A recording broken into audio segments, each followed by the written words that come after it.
São três conjuntos complementares de avaliações que compõem a etapa de análise de risco: análise de sensibilidade, avaliação qualitativa de riscos e análise probabilística de riscos. Esse vídeo vai se concentrar no primeiro deles, a análise de sensibilidade, que por sua vez ocorre em três etapas: a identificação de variáveis-chave, pontos de inflexão e análise de cenários. A primeira dessas etapas permite a identificação das variáveis críticas do projeto. Variáveis críticas são aquelas cujas variações, positivas ou negativas, têm os impactos mais significativos na viabilidade do projeto. Para poder comparar a sensibilidade entre as variáveis críticas, utiliza-se do grau de elasticidade. A elasticidade permite responder: qual é a variação percentual no resultado do projeto, ou seja, no seu ΔVSPL, dada uma variação padrão de 1% na variável x. E se essa mesma variação de 1% for na variável y, qual seria o efeito do ΔVSPL? Esse teste pode ser realizado para cada variável de forma independente, sempre ao nível mais desagregado possível. Por exemplo, se existe incerteza acerca da taxa de crescimento populacional de um determinado município, deve-se testar a sensibilidade dessa premissa de forma isolada das outras. Outros exemplos. Para testar o gasto com combustível, deve-se testar a sensibilidade do preço do combustível separado da sensibilidade do consumo. Para o valor do tempo, pode-se variar apenas a velocidade e não o valor total do tempo despendido. Para itens de CAPEX e de OPEX, o ideal é que sejam testados os itens maiores, os itens mais significativos que compõem o CAPEX e o OPEX. Como diretriz geral, são tidas como críticas as variáveis para as quais uma mudança de mais ou menos 1% em seu valor provoca uma variação absoluta de mais que 1% no ΔVSPL. Mas atenção, quanto mais próximo de zero o ΔVSPL inicial estiver, maior a sua sensibilidade às variáveis, que nesse caso tendem a ser todas críticas. Vemos aqui que a variável mais crítica nesse exemplo hipotético em tela é a DAP per capita.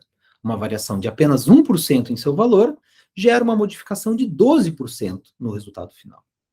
O custo total do investimento, o CAPEX, também é muito crítico, pois essa mesma variação de 1% em sua estimativa desencadeia uma modificação de 8% no resultado final. As variáveis consumo per capita e crescimento da população também são críticas, embora relativamente menos críticas que as duas anteriores. Já os custos de manutenção e de emissão de ruídos podem ser classificados como não críticos. A etapa seguinte da análise de sensibilidade é o cálculo dos valores de inflexão.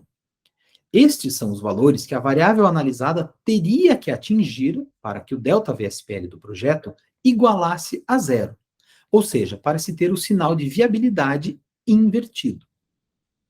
No exemplo hipotético de antes, vimos que a DAP per capita é uma variável crítica. E podemos então perguntar: qual é a variação necessária no valor da DAP para que o projeto deixe de ser viável? O mesmo raciocínio pode ser feito para o CAPEX. Quanto precisaria subir o CAPEX para que o projeto se tornasse inviável? Para projetos que são inviáveis, podemos perguntar o oposto: qual é o aumento de benefício que teria que ocorrer para que se atingisse a viabilidade do projeto? O uso dos valores de inflexão permite fazer julgamentos sobre os riscos do projeto e sobre as oportunidades de prevenção desses riscos. Também ajudam a verificar onde concentrar futuros estudos.